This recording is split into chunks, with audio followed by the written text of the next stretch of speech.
Sir, good morning, sir. Good morning sir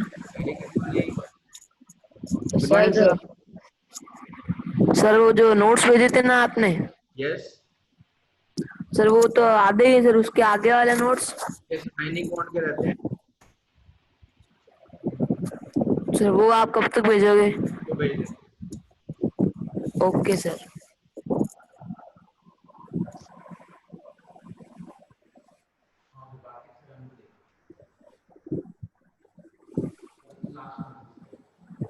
Good morning, sir. Very good morning बेटा, how are you? Good morning, sir. Very good morning. Morning, sir. Turn on your camera. Today we discuss about the very first, that is about the test. What are the problems, how the marks will deduct, because in final exams we have to get the full marks. So for this we are going for the that simple type, that is we are going with the test how it should be attempted.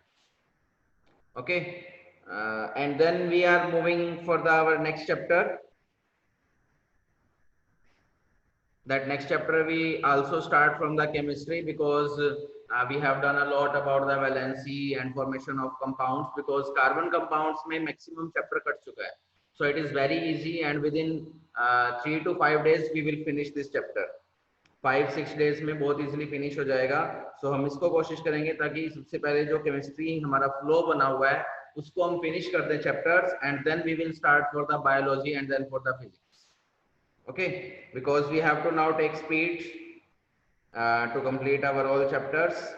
Yes beta, any doubt अगर कोई पूछना चाहता है regarding the test, but मैं आपको सारे questions बताता हूँ, one by one बताऊंगा, और how you have to attempt the questions ये हम also बताएंगे. Okay, सबसे पहला है when which gas reacts, which gas is produced. First question था हमारे पास, which gas is produced when a metal reacts with hydrochloric acid. सबसे पहले हमें देखो फर्स्ट लाइन जो पूछी थी, सबसे पहले उस लाइन को एक्सप्लेन किया करना है जिसमें बहुत बच्चों ने नहीं किया. फर्स्ट लाइन को एक्सप्लेन. फर्स्ट लाइन थी, आप क्या लिखोगे, व्हेन सॉल्यूशंस कर रहे हैं हम टेस्ट का,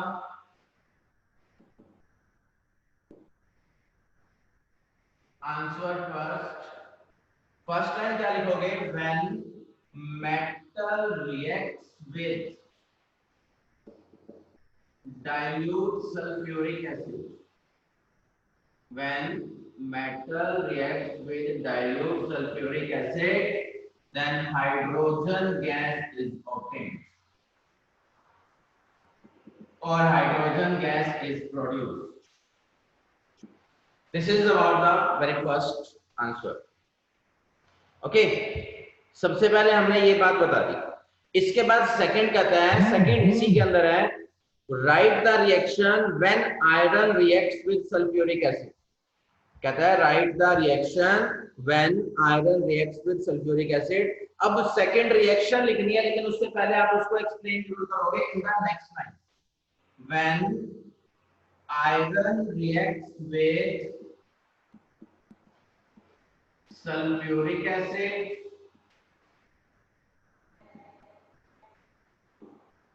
then iron sulfate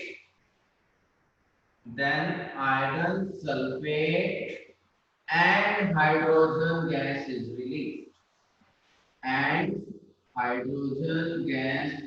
released. This is the exact way to solve. अब नेक्स्ट टाइम हमने आपकी रिएक्शन लिखनी है, that is Fe solid plus H2SO4 dilute लिखो या एक्वस लिखो, ये बहुत इंपॉर्टेंट है पॉइंट्स। हाफ मार्क्स कट सकता है अगर आपने Fe solid H2SO4 aqueous नहीं लिखा तो, and then what it will perform, then FeSO4 solid plus H2 gas, solid भी लिख सकते हो इसको, aqueous भी लिख सकते हो, aqueous ज्यादा अच्छा। क्लियर? ये हमारे पास मेथड्स हैं, इस तरह से फर्स्ट क्वेश्चन आपने सॉल्व करना था। सेकंड क्वेश्चन था right the equation for the reaction for the equation of calcium with water. Again it is very easy, but थोड़ा सा इसको एक्सप्लेन करने का भी बहुत अच्छा लग रहा था। डायरेक्ट रिएक्शन लिखिए, नो कभी भी डायरेक्ट रिएक्शन नहीं लिखोगे। सबसे पहले व्हाट हैपेंस उसने पूछा है, तो आप बताओगे when calcium reacts with water, when calcium reacts with water, then calcium hydroxide is formed. Calcium hydroxide is formed. Then आप रिएक्शन लिखोगे that Ca solid plus water, two molecules, water is liquid, then it will form CaOH twice, aqueous plus hydrogen gas. This is the exact way to solve. Clear? समझ आ रहा है सबको? Next is the iron with steam. So same, when iron reacts with water, then iron oxide and hydrogen gas is obtained. So आपके पास reaction हो जाएगी Fe solid plus water, that is steam, that will form Fe2O3 plus hydrogen gas. Balance करो reaction को और लिखो। This is the exact way to solve. Specially Shivansh, Kartik, Aishwarya, इन बच्चों को मैं स्पेशली इसीलिए बता रहा हूं क्लास में कि हमें इस चीज को देखना है और समझना है कि हमने एग्जाम्स में कैसे लेंगे, कैसे फुल मार्क्स लेने हैं। आयुष्मान, मधुसूदन, खुशी, मोहित, परवीन, इन सब के लिए स्पेशली है ये। हर पॉइंट को समझो। वंदना, कि हमने फुल मार्क्स लेने के लिए कहीं भी ऐसा पॉइंट नहीं देना जहां मार्क्स डिडक्ट हो। सो आपको हर तरह से पूरा का पूरा आंसर लिखना है। Okay, next is the write down the formation of Na2O and MgO। First thing आपने बतानी थी, this is the transfer of electrons, hence it is the formation of ionic bond. बहुत कम बच्चों ने लिखा है that we are forming ionic bond, और कुछ बच्चे तो ऐसे हैं जिन्होंने कोवलेंट बॉन्ड भी बना दिया इसी में, जिन्होंने इसको शेयरिंग करके दिखा दिया। कोवलेंट बॉन्ड नहीं बनाना और उसकी रिएक्शंस लिखनी है, फॉर्मेशन कैसे की थी हमने, ये एक भी बच्चे ने करके नहीं बताई। एक सिंगल बच्चे ने, जो मैं चाहता था जैसे मैंने करवाया था वैसा टेस्ट नहीं किया। देखो कैसे है। क्वेश्चन नंबर 3, सबसे पहले हम क्या लिखेंगे, formation of Na2O, formation of Na2O. Here it is sodium metal and this is oxygen non-metal. So clear हो जाता है देखते ही, when one metal reacts with non-metal, then it will form ionic compound. Then it will form ionic compound. Clear? तो सबसे पहली बात तो यही थी हमारी कि कौन सा बॉन्ड बन रहा है, तो आप यहाँ बताओगे कि आयनिक बॉन्ड बन रहा है, sodium metal oxygen non metal. तो आप क्या लिखोगे, these form ionic bond to complete their octet, to complete their octet। Second question कहां से शुरू करना है, that is sodium solid loses one electron to form Na positive sodium ion, to form sodium ion। Second में क्या लिखोगे,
yes बेटा जी।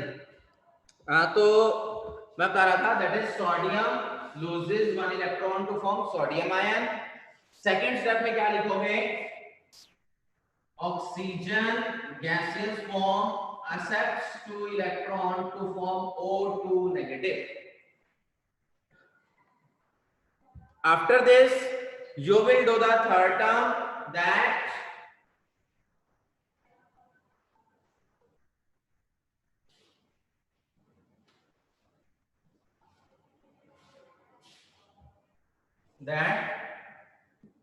two sodium atoms combine with oxygen to form Na2O. If you want to show about the electron transfer, then you will write here sodium 1 electron, sodium 1 electron, donate to oxygen atom.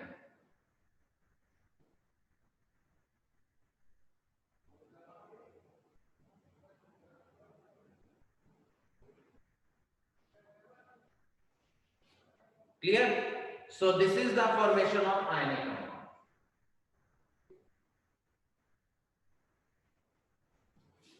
Yes, next कर लोगे इसके साथ question number 3, question number 4।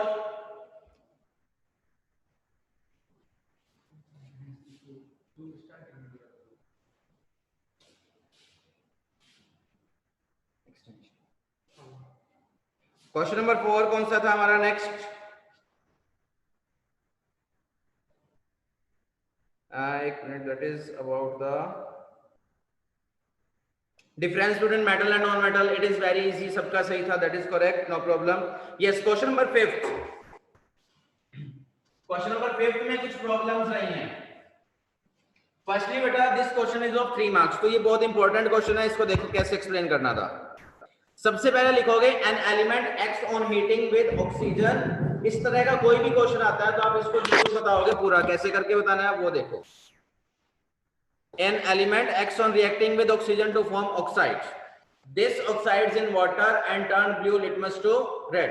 तो सबसे पहले आप इसी को लिखोगे, an element X reacts with oxygen to form oxide. Oxide का फॉर्मूला हमने दे रखा था, that is near about H2O. That is about H2O. ये बुक से चेंज करके दिया था मैंने। सेकेंड लाइन आप क्या लिखोगे, this oxide dissolves in water and turns blue litmus to red. So अब यहां से आप इसको आइडेंटिफाई करना शुरू कर दोगे, this oxide turns blue litmus to red. अब तक की फर्स्ट लाइन क्वेश्चन से एज इट इज ली, सेकंड लाइन में इसका आंसर लिखना शुरू कर दिया, this oxide turns blue litmus to red, hence oxide is acidic in nature. Oxide is acidic in nature. अब यहां पर डॉट लगा के नेक्स्ट लाइन में लिखोगे the element x is a non metal. सबसे पहले आप क्या लिखोगे, यहां से क्या पता चला, एसिडिक ऑक्साइड्स कौन बनाते हैं, नॉन मेटल। तो हम यहां पर नेक्स्ट लाइन में क्या लिखेंगे, the element x is a non metal. यहां तक तो कुछ बच्चों ने किया है, इसके बाद नहीं किया बेटा। इसके बाद नेक्स्ट मार्क हमारा क्या है, जो ये ऑक्साइड बनेगा इसकी रिएक्शन लिखनी, because it is of 3 marks. 3 marks का क्वेश्चन है, हर चीज बतानी है। तो हमने पहला चीज बता दी, एक्स इज मेटल और नॉन मेटल। नेक्स्ट अब इसकी रिएक्शन बतानी है H2O। अब H2O कब बनेगा, अगर मेरे पास कोई भी नॉन मेटल यानी कि क्लोरीन हो जाए और उसमें ऑक्सीजन की वैलेंसी 2 नेगेटिव हो, 2 हो और क्लोरीन की 1 हो, तो कंपाउंड जो बनेगा वो मेरे पास बनेगा Cl2O।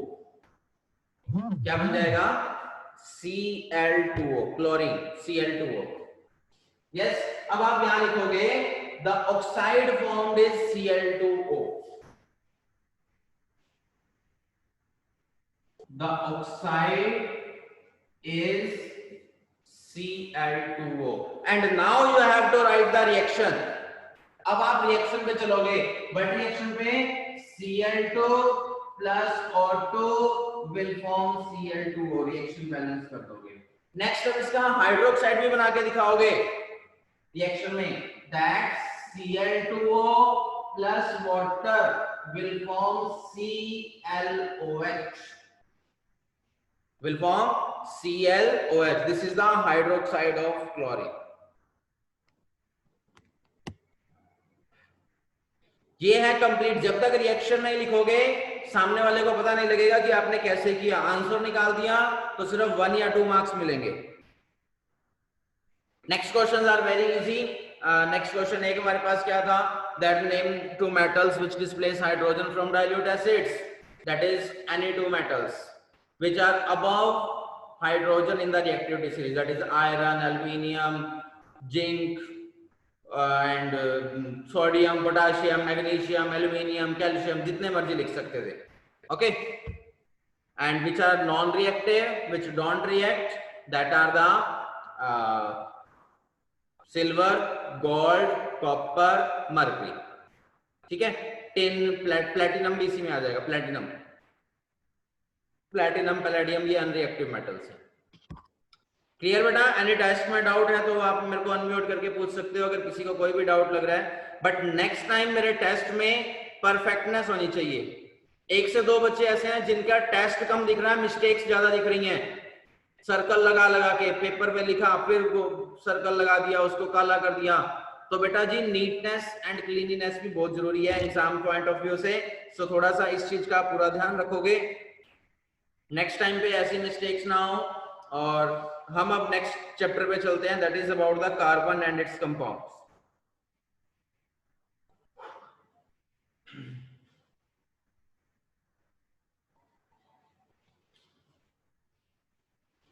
कर लिया नोट? अगर किसी ने करना है तो कर लो, फिर चलते हैं।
Next heading is carbon and its compounds.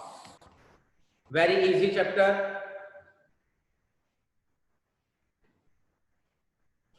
सबसे पहले हम बात करते हैं about the carbon. If any student wants to take science, any तो बहुत सारे होंगे, 2 students who want, yes Karthik, any doubt? Marks? Of this chapter? Yes, sir. नहीं बेटा अभी नहीं बता सकता मैं, जब तक सीबीएसई का न्यू ब्लूप्रिंट नहीं आता तब तक हम कुछ नहीं बता सकते, because syllabus deducted earlier it was Test. Marks. Sir Test marks. Yes बोलो बोलो मधुसूदन। सर इस चैप्टर में से कौन सा टॉपिक हट गया? बहुत सारे हट गए, अभी बता देंगे, जो हैं वो करवाते चलेंगे। Okay sir. Yes, this is the chapter name, that is carbon and its compounds. So first we are talking about the carbon. Carbon is having atomic number 6. Carbon is having atomic number 6. Carbon is having atomic number 6, and what's its electronic configuration? That is equal to 2,4. Electronic configuration is 2,4. one very important thing is that carbon has 4 valence electrons and requires 4 electrons to complete its octet.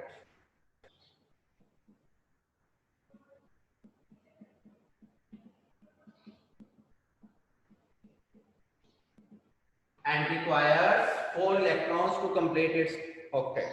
सबसे important element यही discuss में आता है कि ऐसा element है जिसके खुद के पास 4 इलेक्ट्रॉन्स हैं और 4 electrons more required to complete its octet. Shivansh किससे टॉप कर रहे हो?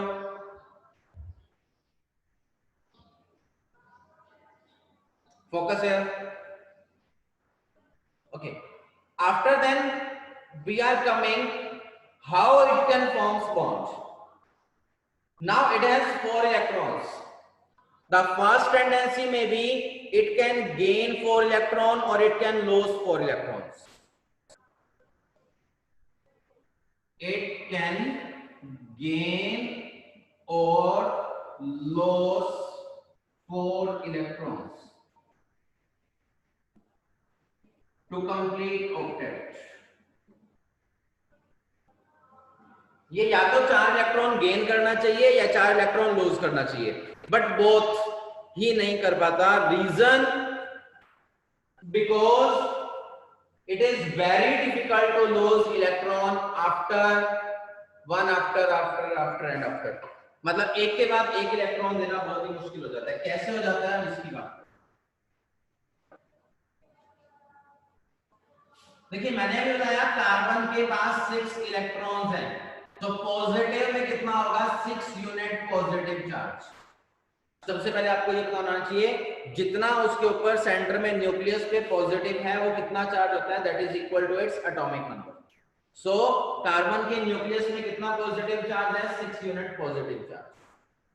इसके बाद इसका फर्स्ट शेल जिसमें 2 इलेक्ट्रॉन्स हैं एंड सेकेंड शेल जिसमें 4 electrons revolve.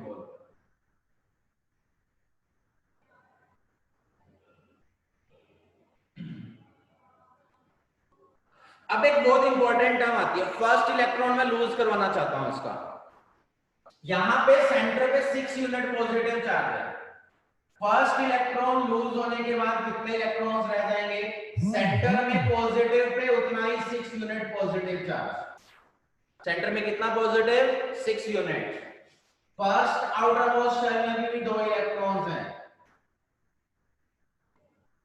Outer most shell में अब सिर्फ 3 इलेक्ट्रॉन्स रह गए. अब देखिए यहां पर 6 यूनिट पॉजिटिव था, वो 6 इलेक्ट्रॉन्स को अट्रैक्ट कर रहा था. 6 unit positive attracts the 6 electron, 6 electrons को अट्रैक्ट कर रहा था. यहां पर एक इलेक्ट्रॉन जाने के बाद जो सेंटर में न्यूक्लियस का चार्ज है वो तो अभी भी 6 यूनिट पॉजिटिव है, बट इलेक्ट्रॉन्स कितने रह गए? 3. इलेक्ट्रॉन्स कितने रह गए? आउटर मोस्ट में 3 और इनर वाले में 2, that is total 5. 6 positive 6 electrons को अट्रैक्ट कर रहा था, तो वो एक बैलेंस थी. बट जब 6 पॉजिटिव 5 इलेक्ट्रॉन्स को अट्रैक्ट करेगा तो ये इलेक्ट्रॉन्स के ऊपर अट्रैक्शन ज्यादा हो जाएगी या नहीं? इलेक्ट्रॉन्स पे अट्रैक्शन क्या हो जाएगी? ज्यादा. अब ये इलेक्ट्रॉन्स पे अट्रैक्शन ज्यादा होने के एक और इलेक्ट्रॉन लूज करवा दिया मैंने. सपोज करो मैंने एक इलेक्ट्रॉन और लूज करवा दिया. Now what will happen? एक और इलेक्ट्रॉन लूज होने के बाद सेंटर में पॉजिटिव कितना रहेगा? अभी भी 6, लेकिन आउटर मोस्ट के इलेक्ट्रॉन्स कम होते जा रहे हैं. फर्स्ट शेल में तो अभी भी वही 2 इलेक्ट्रॉन्स हैं, लेकिन जो नेक्स्ट वाले शेल है इसमें ओनली एंड ओनली 2 इलेक्ट्रॉन्स रह गए. अब नेक्स्ट चेक करो, अब इसकी अट्रैक्शन और ज्यादा होगी या कम होगी? पहले से अट्रैक्शन मोर, अट्रैक्शन बढ़ती जाएगी. अब अट्रैक्शन अगर ज्यादा हो गई तो क्या नेक्स्ट इलेक्ट्रॉन्स बाहर जा पाएंगे? सपोज करो, बहुत सिंपल सा एग्जांपल है, मैं आपके सेंटर में खड़ा हूं और मेरे पास 4 कोनों से 4 मेरे फ्रेंड्स हैं जो मुझे खींच रहे हैं. क्लियर? मैं उन्हें खींचने की कोशिश कर रहा हूं, अभी तक बिल्कुल बराबरी है, चारों साइड से मैं उनको बराबरली खींच रहा हूं। अगर एक बंदा मेरे यहां से चला जाता है, ये चला गया, मेरा हाथ फ्री हो गया, now I am using this hand to attract others. अगर मैं चार लोगों को इक्वली बराबर में खड़ा हूं, मैं उन पे कोई असर नहीं डाल रहा, एक पर्सन के जाने से now I can attract more to other electrons, so the attraction will be more. और अगर अट्रैक्शन ज्यादा हो जाती है, सो नाउ इलेक्ट्रॉन का लॉस होना बहुत मुश्किल हो जाएगा, so it is very difficult to lose new electron. अब अगर मैं बात करता हूं गेन करने की, सर आपने तो लूज की बात कर दी, क्या ये गेन नहीं कर सकता? चलो अब बात करते हैं गेन करने की। फिर से वही, सेंटर में 6 यूनिट पॉजिटिव, आउटर मोस्ट में 4 इलेक्ट्रॉन,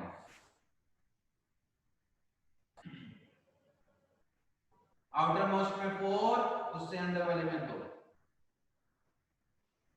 एक इलेक्ट्रॉन ऐड करवा दिया, 1 इलेक्ट्रॉन क्या करवा दिया? Add. Now what will form? Centre में अभी भी 6 यूनिट पॉजिटिव है, अब यहां पर इलेक्ट्रॉन्स कितने हो गए? 5, 1 2 3 4 and 5। Total electrons outer most में कितने हो गए? 7, 6 पॉजिटिव, 7 इलेक्ट्रॉन्स। मैं पहले 4 जनों को खींच रहा था, एक जना और इस साइड से आ गया, नाउ व्हाट विल हैपन? मुझे क्या कर देंगे? इम्बैलेंस कर देंगे, क्योंकि मैंने मैक्सिमम फोर्स लगा के सिर्फ 4 इलेक्ट्रॉन्स को अट्रैक्ट कर पा रहा था। अगर बाहर से एक और एक्स्ट्रा इलेक्ट्रॉन आ जाता है, now it will create imbalance. Also एक और इंपॉर्टेंट पॉइंट है, आपको पता है इलेक्ट्रॉन आपस में एक दूसरे को रिपेल भी करते हैं। Both the electrons repel each other. अगर एक इलेक्ट्रॉन दूसरे इलेक्ट्रॉन को रिपेल करना स्टार्ट कर देगा, तो अगेन क्या होगा? फोर्स ऑफ अट्रैक्शन क्या होगी? दूर जानी शुरू हो जाएगी, और दूर जाएगा तो न्यूक्लियस पे अट्रैक्शन नहीं होगी और इलेक्ट्रॉन को ऐड करवाना मुश्किल हो जाएगा। So this is the reason why carbon does not form ionic compounds, but it can form covalent compound. तो यहां से ये बात क्लियर हो गई। नाउ हम क्या लिखेंगे? Carbon can forms covalent compound. इसके बेटा मैं नोट्स नहीं दूंगा, अब आपको बोर्ड से देख के आपको खुद लिखना पड़ेगा। अब थोड़ा सा आप खुद लिखना सीखो, because you are growing up, और हमने आपको बहुत कोशिश दे दी है, प्रैक्टिस करवा दिया कि कैसे आपने तैयारी करनी है। तो आप करके इसकी पूरी की पूरी अच्छे से आप खुद नोट्स बनाओ, ठीक है? Carbon shares 4 electron to form covalent compound.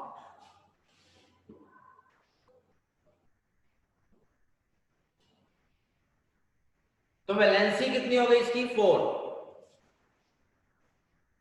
It is tetravalent.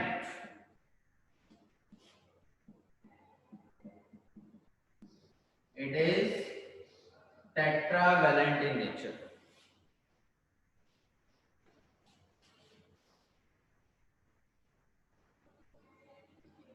It is tetravalent in nature.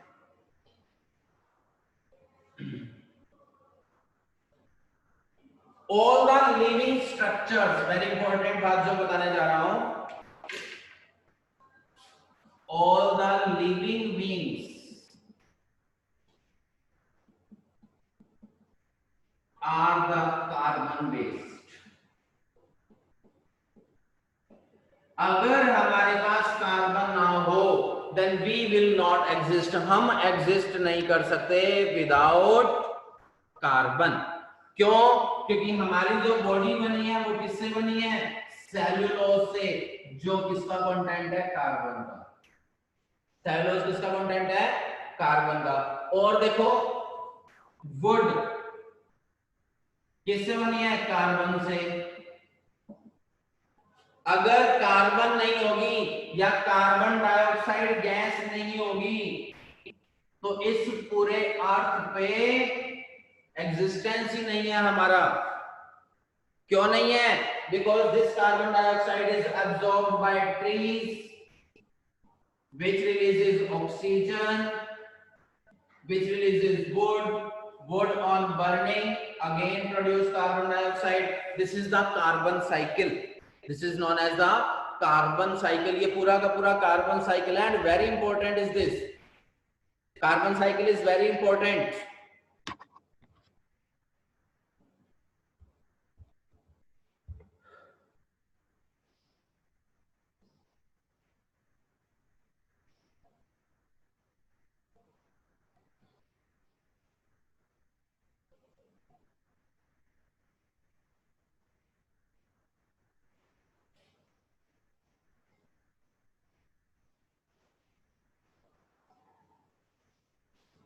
Carbon की एग्जिस्टेंस की बात करते हैं. Carbon exists as 0.2% in mineral form and 0.3% in carbon dioxide form.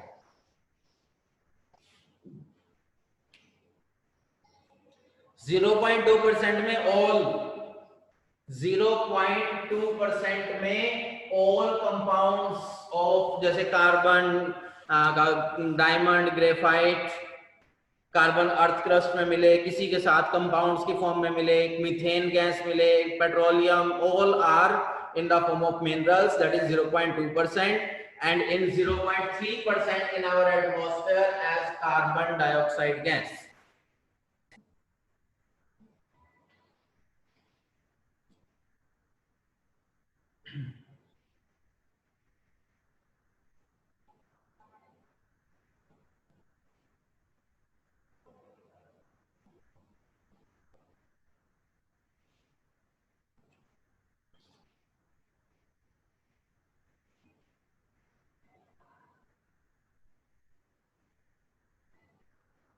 Clear बेटा? नेक्स्ट चले.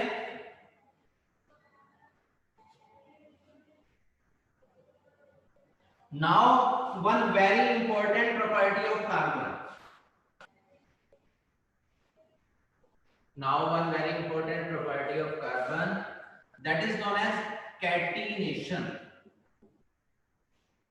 That is known as catenation. Important property, please note down. Important लिख लेना इसके ऊपर. Catenation. ब्रैकेट में हम लिखेंगे property of self linking.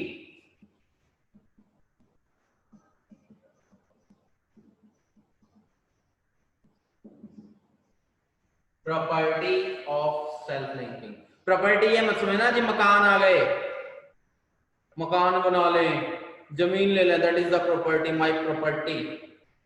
बोलते हैं ना कई बच्चे माय प्रॉपर्टी. मैंने बहुत सारी, मेरे पापा की बहुत सारी प्रॉपर्टी है. That is not. This is the properties that are the characteristics. That is the characteristics of self linking. What is self linking? Self linking का मतलब है that is carbon combines with itself forming covalent compound. Carbon combines with itself forming a covalent compound. So what is catenation? It is the property, it is the property of carbon atom to make covalent compounds, to make covalent compounds with itself. With itself means खुद के साथ. That is, you know about the carbon single bond carbon. Carbon can form single bond with carbon. Carbon can also form double bond with carbon. Carbon can also form triple bond with carbon. This is a long chain which can be formed.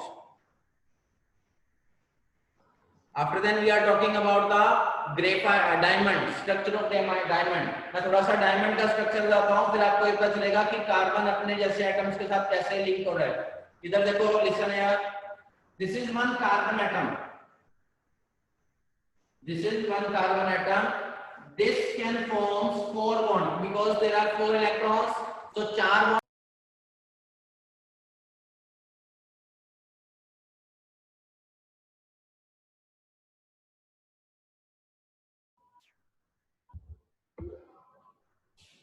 देखो ये 4 bonds बना सकता है एक carbon atom.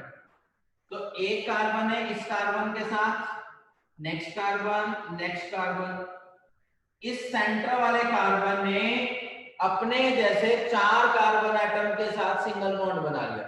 Next to the next every carbon atom it can also form, देखो एक bond में यहीं पर बना लिया इसने इसके साथ, और 3 और कार्बन के साथ बॉन्ड बना लेंगे।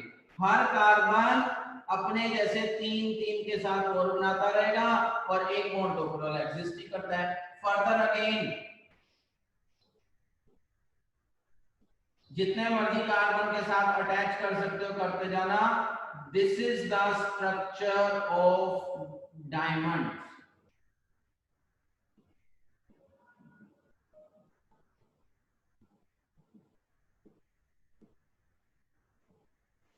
So this is the very best property to show catenation.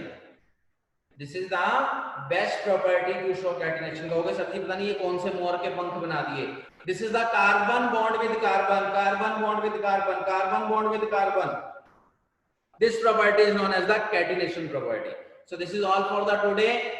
Next lecture we will start about the basics of carbon compounds, that is a single bond, double bond. Yes, Karthik.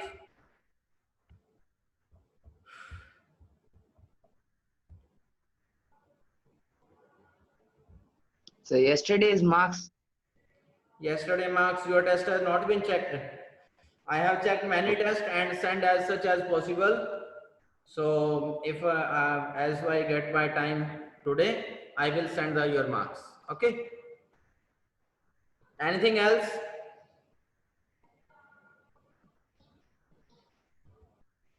Anything else you want to ask?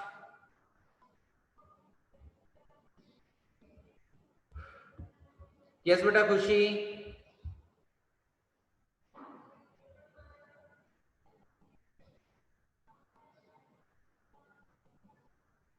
बेटा मेरे पास voice नहीं आ रही, check करो, आपके connection check करो।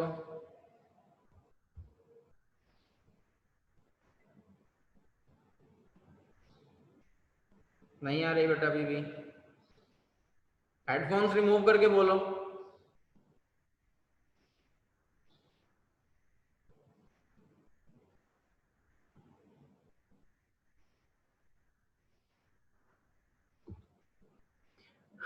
Not audible. You can call me or text message.